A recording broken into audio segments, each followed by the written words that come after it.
हे दोस्तों, दुनिया के सबसे अमीर इंसान इलॉन मस्क, जिनकी नेटवर्थ एक टाइम पे $300 बिलियन भी क्रॉस करी थी, अगर उनकी ही नेटवर्थ को समझो अभी हम 282 बिलियन पकड़े और आज से ही इलॉन मस्क उस पैसे को थोड़ा लिक्विडेट करना स्टार्ट कर दे थोड़ा थोड़ा करके, तो आपको पता है अगर वो इन सारे पैसों को इतना खर्च करे जितना एक एवरेज अमेरिकन पूरे साल में कमाता है, जो अराउंड $31,000 होता है, 24 लाख के आसपास, तो भी आपको पता है इतना खर्च करने के लिए ही बस उनको कितना टाइम लगेगा? उनको 90,57,912 ईयर्स लगेंगे। ये तो खर्च करने की बात हुई।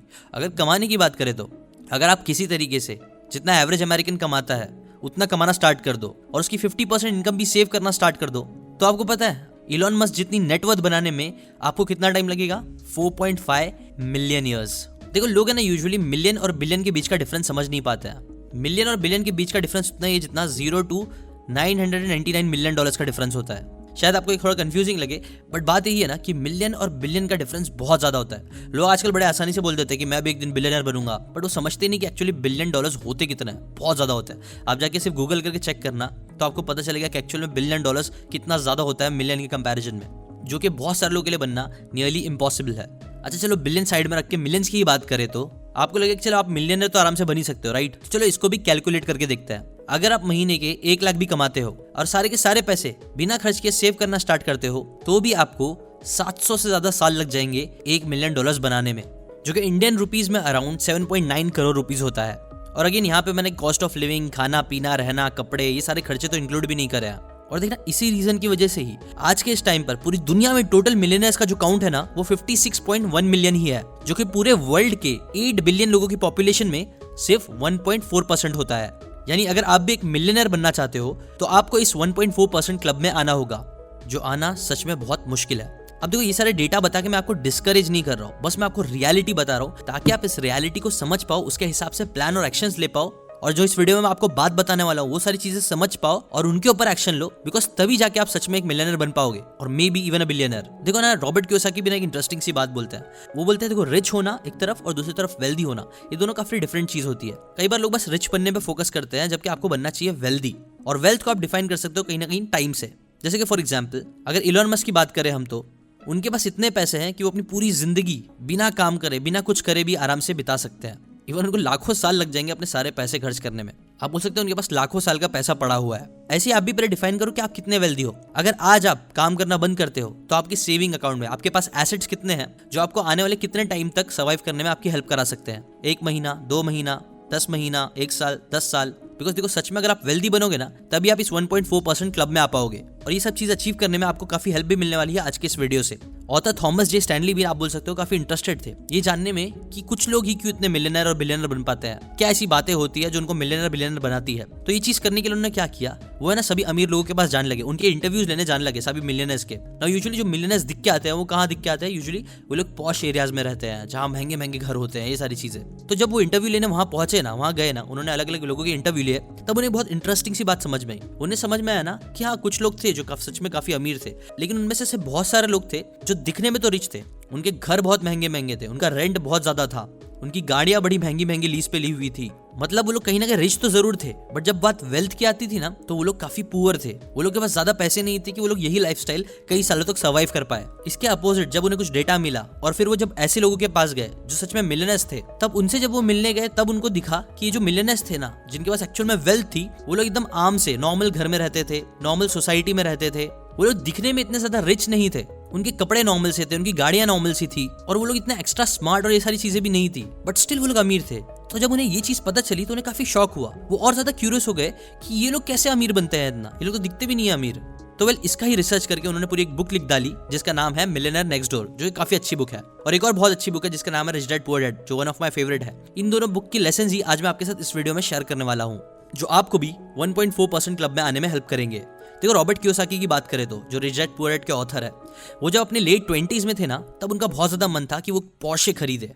वो अपनी जॉब से बहुत अच्छा अर्न कर रहे थे। तब रॉबर्ट कियोसाकी जेरोक्स कंपनी में काम कर रहे थे और एज अ सेल्समैन वो बहुत अच्छा कर रहे थे, अच्छा खासा अर्न कर रहे थे। वो अपनी सेल्स कमीशन से ही इतने कमा लेते थे कि वो पोर्शे कार की मंथली पेमेंट आराम से कर सकते थे। बट स्टिल उन्होंने ऐसा किया नहीं। इंस्टेड आपको पता है उन्होंने क्या किया? उन्होंने उसी पैसों से, जिससे वो पोर्शे खरीदना चाहते थे, उसी पैसे को थोड़ा सा जमा करके उन्होंने एक प्रॉपर्टी खरीदी, जिसे फिर उन्होंने उसे रेंट पे चढ़ा दिया और फिर उन्होंने थोड़ा वेट किया। जिससे फिर उनको इतनी रेंटल इनकम आने लग गई कि फिर वो एक टाइम बाद उस रेंट के पैसे से ही उन्होंने अपने पोर्शे के इंस्टॉलमेंट्स देना स्टार्ट कर दिए और ऐसे उन्होंने अपनी पोर्श खरीदी। देखो ऑथर बोलते हैं ना, ज्यादातर लोग यही गलती करते हैं कि जब भी वो लोग पैसे कमाते हैं तो वो लोग उस पैसे को फौरन किसी न किसी चीज में खर्च कर देते हैं। इंस्टेड अगर वो अपने पैसों को खर्च करने के बजाय अपने लिए ही काम पे लगाएंगे, इनफैक्ट अगर एक भी रुपया आप इन्वेस्ट करते हो अपने एसेट्स बनाने में, तो वो एसेट आपके फिर एम्प्लॉय बन जाते हैं जो आपके बिहाफ आपको पैसे कमाने में हेल्प करते हैं। और यही चीज अमीर लोग बहुत अच्छे से समझते हैं। वो अपने पैसों से एसेट्स बनाने पे फोकस करते हैं, जबकि गरीब लोग सिर्फ लाइबिलिटीज खरीदते रहते हैं। रॉबर्ट कियोसाकी के हिसाब से एसेट कोई भी वो चीज होती है जो आपके जेब में पैसे डालती है, जबकि लाइबिलिटी कोई भी वो चीज होती है जो आपके जेब से पैसे निकालती है। देखो हमारे इंडियन सोसाइटी में, इवन पूरे वर्ल्ड वाइड आप बोल सकते हो, कई लोगों को एक बहुत बड़ी गलतफहमी होती है। उन्हें लगता है ना उनका जो घर है वो बहुत बड़ी एसेट है, उनकी जो गाड़ी है वो बहुत बड़ी एसेट है, और सारी फैंसी चीजें जो खरीदते हैं महंगी वाली, वो उनको लगता है उनका एसेट है। जबकि रॉबर्ट कियोसाकी बोलते हैं ऐसा नहीं है। अगर आप एक फैंसी घर में रहते हो, बड़े महंगे घर में रहते हो जिसका मेंटेनेंस काफी ज्यादा है, तो एक चीज समझो, वो घर को मेंटेन करने के लिए आपको पैसे देने पड़ रहे हैं, इसलिए वो आपका एसेट नहीं बल्कि लायबिलिटी है।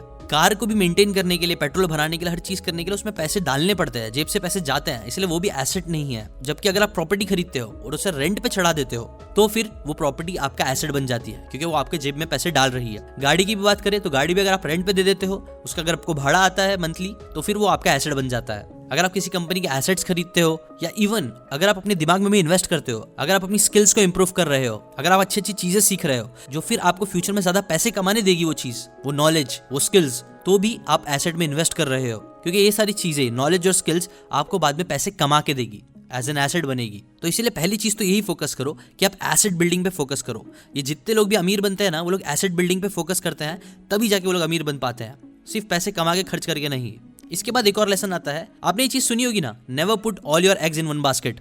इन्वेस्टिंग से रिलेटेड आपने ये बात बहुत बार सुनी होगी। इनफैक्ट ये चीज को यूनिवर्सली अप्लाई भी किया जाता है। बट हाँ, एक चीज याद रखो, ये चीज है ना उन लोगों के लिए अच्छी है जिनके पास बहुत ज्यादा पैसे है, जिन्हें अपने पैसों को सेफ रखना है और सेफली और ग्रो करना है, डुबाने के बजाय। लेकिन इसके अपोजिट ऑथर बोलते हैं, जो महीने के बस 5-6 हजार रुपया या ऐसा छोटा अमाउंट वो लोग इन्वेस्ट करते हैं ना, उनके लिए डाइवर्सिफाई करना इतना अच्छा ऑप्शन नहीं है। बिकॉज जब वो डाइवर्सिफाई करते हो तो आपके रिस्क तो कम होते हैं, लेकिन आपके रिवॉर्ड भी कम हो जाते हैं। और अमीर बनने के लिए ये स्ट्रैटेजी इतनी सही नहीं है। और ये चीज वो ऐसे ही नहीं बोल रहे, वो बोल रहे कि आप दुनिया के सबसे रिचेस्ट लोगों को उठा के देख लो। इलॉन मस्क, उन्होंने अपनी सारी एनर्जी बस कुछ चीजों पे फोकस करी, अपनी कंपनी पे डाला, अपनी खुद की कंपनी बनाई। और टेस्ला सिर्फ 1-2 कंपनी है जो उनको सबसे ज्यादा रिटर्न्स दे रही, पैसे कमा के दे रही है। जेफ बेजोस ने भी अपना सारा जो वेल्थ क्रिएट किया है वो अमेजोन से क्रिएट किया है। बर्नार्ड ने भी जो किया है वो आप बोल सकते हो लुई विटॉन की हेल्प से किया है। बिल गेट्स ने माइक्रोसॉफ्ट की हेल्प से। ऐसे ही आप देख लेना, जितने भी लोग बहुत अमीर बने हैं ना, वो लोग ने अपने फोकस, अपनी एनर्जी को, अपने पैसों को डाइवर्सिफाई करने के बजाय बस कुछ चीजों पे ही फोकस करके उसमें ही इन्वेस्ट करी है, जिसने उनको ट्रेमेंडस वेल्थ बनाने में हेल्प करी है।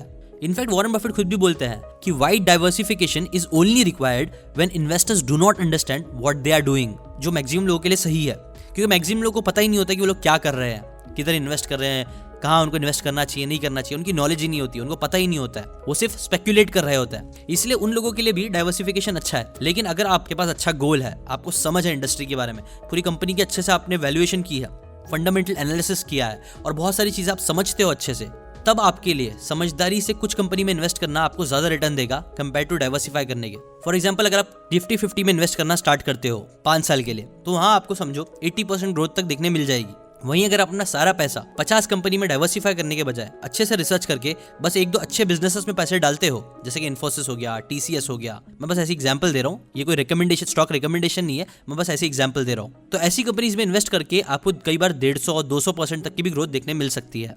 ये सारे ग्राफ्स में आपको देखने मिलेगा मैं क्या बोल रहा हूँ। अगेन देखो, बात यही है ना कि देखो कई बार लोग इन्वेस्टमेंट करने जाते हैं तो लोग यही सोच के आते हैं कि मैं इन्वेस्ट करूंगा और इससे करोड़पति बन जाऊंगा। ऐसा नहीं है। अगर आपको करोड़पति बनना है इन्वेस्ट करके, तो आपको बहुत ज़्यादा टाइम लगेगा, और इनफैक्ट डाइवर्सिफाई करोगे तो और ज्यादा टाइम लगेगा। बट वहीं अगर आप थोड़ा जल्दी, थोड़ा ज्यादा रिटर्न्स चाहते हो, अगेन बहुत बड़ा करोड़पति बनने के लिए नहीं, बस ज्यादा रिटर्न भी चाहते हो, तो आपको कम कंपनीज में इन्वेस्ट करना चाहिए, फोकस करके अच्छे से, वो भी नॉलेज के साथ, वरना इन्वेस्ट मत करो। और ये चीज ऑथर भी बोलते हैं, अगर आपको अपने पहले मिलियन कमाने हैं तो आप अपना फोकस जितना हो सकता है उतना कम चीजों पर रखो ना। अगर आपके पास नॉलेज है, आप सही स्टॉक्स में इन्वेस्ट करना चाहते हो, तो मिराई एसेट्स आपके लिए one of the best option हो सकता है। ये एक स्टॉक ब्रोकिंग प्लेटफॉर्म है जिसकी बेस्ट बात यह है कि यहाँ पे आप स्टॉक इन्वेस्टिंग से लेकर फ्यूचर्स एंड ऑप्शंस, हर चीज पे जीरो ब्रोकरेज पे इन्वेस्ट कर सकते हो। एम स्टॉक फ्लैट फी मॉडल पे काम करता है, जहाँ आपको सिर्फ एक बार 999 रुपीज की फीस देनी होती है, जिसके बाद चाहे आप स्टॉक्स में ट्रेड करो, IPOs खरीदो, म्यूचुअल फंड में पैसे इन्वेस्ट करो, या फिर फ्यूचर एंड ऑप्शंस में ट्रेड करो, हर चीज पर कोई भी ब्रोकरेज देने की जरूरत नहीं है। यहाँ ना ही कोई हिडन चार्जेस है और ना ही कोई ऑर्डर लिमिट है। बस एक बार आप साइन अप कर सकते हो और even life time zero brokerage भी यूज कर सकते हो। प्लस अगर आप अपने अकाउंट को कंप्लीटली फ्री करना चाहते हो तो 999 रुपीज और ऐड करने से आपका अकाउंट प्लस आपका अकाउंट मेंटेनेंस बिल्कुल फ्री हो जाएगा, वो भी हमेशा के लिए। एम स्टॉक बाय मीराय एसेट एक ग्लोबल ब्रांड है जो कि इंडिया में काफी वेल नोन है पिछले 15 सालों से। एम स्टॉक की टेक्नोलॉजी काफी सीमलेस है for expert traders and new investors भी। यहाँ पे काफी सारे आपको रिच फीचर्स देखने मिलेंगे, like super fast one click order approach, quick toggle like voice searches, advance order options, option chain, pre created one click index basket, ये सब पे one time and use life time वाले feature के साथ। अगर आप इसके अंदर इंटरेस्टेड हो तो लिंक डिस्क्रिप्शन में दी है और कमेंट बॉक्स में भी आपको मिल जाएगा, जाके आप चेकआउट कर सकते हो। अभी आते हैं नेक्स्ट पॉइंट पे, जो है you can work hard but save smart. देखो दोस्तों, ऑथर बोलते हैं ना, अगर आपको अपनी सेविंग करने नहीं आती है, अगर आपको बजटिंग करने नहीं आती है, तो आप चाहे कितने भी मेहनत कर लो, कितना भी हार्डवर्क कर लो, ये ऐसे ही है जैसे गांव में जो हैंडपंप होता है ना, वो हैंडपंप को चलाना, लेकिन नीचे कोई बकेट ही नहीं रखना, कोई पानी भरने का डब्बा ही नहीं रखना, जिससे सारा पानी आएगा तो लेकिन बह भी जाएगा। देखो कई लोगों को ये गलत फहमी भी रहती है कि जो मिलियनर्स लोग होते हैं ना, वो लोग पैसों के बारे में सोचते ही नहीं है, बस अंधाधुंध जहाँ चाहिए वहाँ खर्च करते हैं और यही तो फाइनेंशियल फ्रीडम होती है, राइट? नहीं, ऐसा नहीं है। अगर आप पैसों की चिंता ही नहीं करते हो थोड़ी भी, तो आप कभी भी अमीर नहीं बन सकते हो। बिकॉज देखो, याद रखो, अमीर बनना मुश्किल चीज़ है, बट अमीर बने रहना उससे ज़्यादा मुश्किल चीज़ है। क्योंकि कई बार है ना, जो पैसे आते हैं वो अपने हाथ में टिका पाना और ज़्यादा मुश्किल हो जाता है। बड़े बड़े ब्रांड्स ऐसी मार्केटिंग करते हैं जो आपके डिसीजन को इन्फ्लुएंस कर देते हैं और आप उन्हें खरीदते रहते हो। हर कोई आपके पैसे के पीछे पड़ा रहता है जब आप अमीर बनते हो। इसलिए बहुत ज़रूरी है कि आपको सेविंग और बजटिंग भी है, और ये करने के लिए अभी आपको मैं कुछ तरीके बताता हूँ। जैसे कि first, set long term and short term financial goals. एक महीने से स्टार्ट करो कि आप इस महीने में एटलीस्ट 20% इनकम को सेव करोगे, या फिर इस इनकम से जो भी डेट है आपके पास उसको चुका दोगे। आप अपनी इनकम के बेसिस पर मंथली और ईयरली रियलिस्टिक गोल सेट करो। ये चीज़ आपको ऑटोमेटिकली मोटिवेट करेगी फाइनेंशियली फ्री बनने में। फिर नेक्स्ट स्टेप, ये चेक करो कि आपकी जो बेसिक नीड्स है, रोटी कपड़ा मकान बाकी सारी चीज़ें, उसमें आपके ईयरली कितने खर्चे होते हैं। फिर नेक्स्ट स्टेप, अपना एक एनुअल और मंथली बजट बनाओ और उसे एकदम स्ट्रिक्टली फॉलो करो। और फिर लास्ट, बाकी बचा हुआ जितना भी पैसा आपके पास आता है उसे आप एसेट बिल्डिंग में इन्वेस्ट करो। हाँ, इस चीज़ में आपको टाइम तो लगेगा, लेकिन एक बार आपके एसेट्स बनना स्टार्ट हो गए तो वो कंपाउंडिंग इफेक्ट होके आपको काफ़ी ज़्यादा पैसे देंगे डाउन द लाइन। अब आते हैं नेक्स्ट लेसन पे, जो है मेंटेन पैसिव इनकम। देखो दोस्तों, फाइनेंशियल वर्ल्ड में अमीर बनने का एक बहुत ही फेमस रूल है जो बहुत लोग फॉलो करते हैं कि always spend less than you make. यानी आप जितना भी कमाते हो, खर्चा जो भी करो ना, उससे कम करो। और अगर आप ऐसा करोगे तो आप गारंटीड एक अमीर इंसान बन जाओगे ना। देखो, ये मेंटालिटी अच्छी तो है, बट इसमें एक प्रॉब्लम भी है कि अगर आपको अमीर बनना है और आप इस स्ट्रैटेजी से जाओगे ना, तो आपको काफ़ी ज़्यादा टाइम लग जाएगा। क्यों? क्योंकि आपकी जो इनकम है वो काफ़ी लिमिटेड है। उसको आप कितना भी सेव कर लो, उसको अगर आपको बड़ा अमाउंट बनाना है तो फिर काफ़ी टाइम इन्वेस्ट करना पड़ेगा और काफ़ी कंजूसी से ज़िंदगी को बिताना पड़ेगा, जिसके अंदर आपकी पूरी ज़िंदगी बीत भी जाएगी।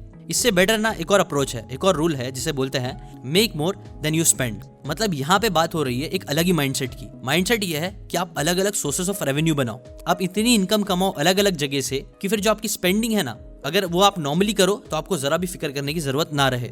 और ये चीज़ मैं कहीं ना कहीं देखो खुद करता हूँ। देखो, मैं ऐसा नहीं हूँ कि मैं बहुत ज़्यादा स्पेंड करता हूँ, बहुत अलग अलग चीज़ों पे स्पेंड करता हूँ, लेकिन ऐसा भी नहीं कि मैं बहुत कंजूस हूँ और मैं किसी चीज़ पे स्पेंड ही नहीं करता। खाना पीना, घूमना फिरना, ये सब चीज़ पे मैं जब मेरा मन करता है तब मैं स्पेंड करता हूँ। और ये सब मैं कर पाता हूँ बिकॉज मेरे पास अलग अलग सोर्स ऑफ रेवेन्यू है। तो ऐसे अगर आप भी मल्टीपल सोर्स ऑफ रेवेन्यू बनाओगे, पैसिव इनकम के सोर्सेज बनाओगे ना, तो ये चीज़ आपको एक्चुअल में फाइनेंशियल फ्रीडम अचीव करने में बहुत हेल्प करेगी। ज़्यादातर लोग देखो जिंदगी में यही गलती करते हैं ना कि वो लोग बस एक सोर्स ऑफ इनकम में पूरी तरीके से डिपेंडेंट रहते हैं, जो उनको हमेशा प्रेशर में रखता है, उनको कभी भी फ्रीडम अचीव करने नहीं देता है। वो कहीं जा नहीं सकते, कुछ कर नहीं सकते, बिकॉज वो एक सोर्सेज ऑफ रेवेन्यू पे पूरे डिपेंडेंट है, जिसके वजह से उनको कभी फ्रीडम नहीं मिलती है। वो कुछ कर नहीं सकते हैं, छुट्टियाँ नहीं ले सकते हैं, ज़्यादा टाइम तक कहीं जा नहीं सकते हैं, बिकॉज उनकी जो सोर्स ऑफ रेवेन्यू है वो बस एक है। बट वहीं अगर उनकी मल्टीपल सोर्स ऑफ रेवेन्यू आएगी तो कई बार वो फ्रीली अपनी जिंदगी को जी सकते हैं। अब इसके लिए ऑब्वियसली ये चीज़ करना एकदम हलवा भी नहीं है, लेकिन इतना ज़्यादा मुश्किल भी नहीं है। आज के टाइम पे, इंटरनेट के टाइम पे आप बोल सकते हो ना, ऐसे कई सारे ऑप्शंस हैं, ऐसे कई सारी चीज़ें हैं जो आप सीख के कर सकते हो और अपनी रेवेन्यूज बढ़ा सकते हो अलग अलग तरीके से। मेरा जो ज़ीशान शेख चैनल है उसके अंदर कहीं ना कहीं मैं ये सारी चीज़ें ही बताता रहता हूँ, कैसे आप ऑनलाइन पैसे अलग अलग तरीके से कमा सकते हो, कैसे लोग कमा रहे हैं आज करेंटली, छोटे छोटे बच्चे से लेकर बड़े बड़े लोग तक कैसे ऑनलाइन अलग अलग सोर्सेज ऑफ रेवेन्यू बना रहे हैं, उससे कमा रहे हैं। वो सारी चीज़ें मैं बताता रहता हूँ और मैंने आपको भी इस चैनल पे भी कई बार बताया है। तो आप ऐसे सारी चीज़ों को सीखो और साइड बाय साइड कुछ ना कुछ करना स्टार्ट करो, एटलीस्ट ऑनलाइन करना स्टार्ट करो, बिकॉज वो चीज़ सबसे आप बोल सकते हैं कंपैरेटिवली कंपैरेटिवली काफी इजी है, जो हाँ आप कर सकते हो क्योंकि लोग कर रहे हैं। ये चीज भी आपको सोर्सेस ऑफ रेवेन्यू बढ़ाने में हेल्प करेगी,